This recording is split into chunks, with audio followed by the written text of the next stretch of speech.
আইপিএলের play of মানেই চাপ, উত্তেজনা আর বড় মঞ্চে বড় তারকাদের লড়াই। কিন্তু মঙ্গলবার ধর্মশালা যা দেখা গেল সেটা শুধু একটা জয়ের গল্প নয়, সেটা ছিল এক দলের আধিপত্যের ঘোষণা। রয়্যাল চ্যালেঞ্জার্স ব্যাঙ্গালোর যেন শুরু থেকেই বুঝিয়ে দিল ট্রফিটা আরও একবার নিজেদের করে নিতে চায়।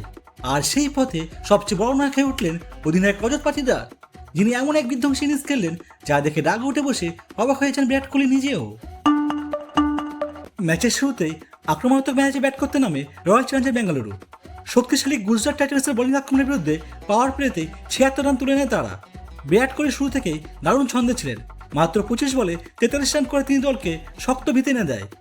তবে ম্যাচের আসল বিস্ফোরণ শুরু হয় যখন ক্রিজে আসেন রজত পাটিদার।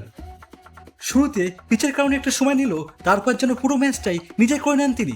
মাত্র 43 বলে অপরাজিত 93 রান, যেখানে ছিল চারদিকে ছক্কার বৃষ্টি। বিশেষ করে কাগিসো রাবাদার বলে কোভারের উপর দিয়ে মারা সেই ছক্কা যেন ম্যাচের প্রতীক হয়ে থাকবে। 14তম ওভারে দুবার ক্যাচ পড়ার পরে তিনি আরও ভয়ঙ্কর হয়ে ওঠেন। পরের 19 বলে 71 রান তুলে কার্যত ম্যাচ থেকে ছিটকে দেন গুজরাটকে।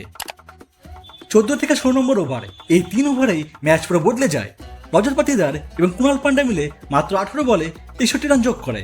4 আর ছক্কার বন্যায় গুজরাটের বোলারদের আত্মবিশ্বাস একেবারে ভেঙে পড়ে। শেষ 4 ওভারে আরও 65 রান যোগ করে ব্যাঙ্গালোর পৌঁছে যায় 254 রানে, যা আইপিএলের প্লে অফ ইতিহাসে সর্বোচ্চ স্কোর। এরপর এত বড় লক্ষ্য তারা করতে নেমে শুরু থেকেই চাপে পড়ে গুজরাট টাইটান্স। নিয়মিত উইকেট হাতে থাকে তারা, আর রান নেটও ক্রমশ হাতের বাইরে চলে যায়। এক সময় মনে হচ্ছিল ম্যাচটা শুধু হার নয়, বরং সম্পূর্ণ একতরফা আধিপত্যের সাক্ষী হতে চলেছে। শেষ পর্যন্ত 92 রানের বিশাল ব্যবধানে জিতে আইপিএলের ফাইনালে পৌঁছায় আরসিবি। বন্ধুরা, একসময় যে দলকে বড় ম্যাচে ভেঙে পড়ার জন্য সমালোচনা করা হতো, সেই রয়্যাল চ্যালেঞ্জার্স ব্যাঙ্গালোর এখন বড় মঞ্চে সবচেয়ে ভয়ঙ্কর হয়ে উঠছে। আর এই দলের নেতৃত্বে থাকা রজত পাটিদার যেন ধীরে ধীরে নিজেকে প্রমাণ করে দিচ্ছেন বড় ম্যাচের খেলোয়াড় হিসাবে। এই জয় শুধু একটা ফাইনালে ওঠা নয়, এটা পুরো আইপিএলের জন্য একটা বার্তা। আরসিবি আরও একবার চ্যাম্পিয়ন হওয়ার জন্য প্রস্তুত। বন্ধুরা, আজকের মতো এই পর্যন্তই। ভিডিওটি ভালো লাগলে লাইক, শেয়ার এবং সাবস্ক্রাইব করুন। দেখা হবে পরবর্তী ভিডিওতে। ধন্যবাদ।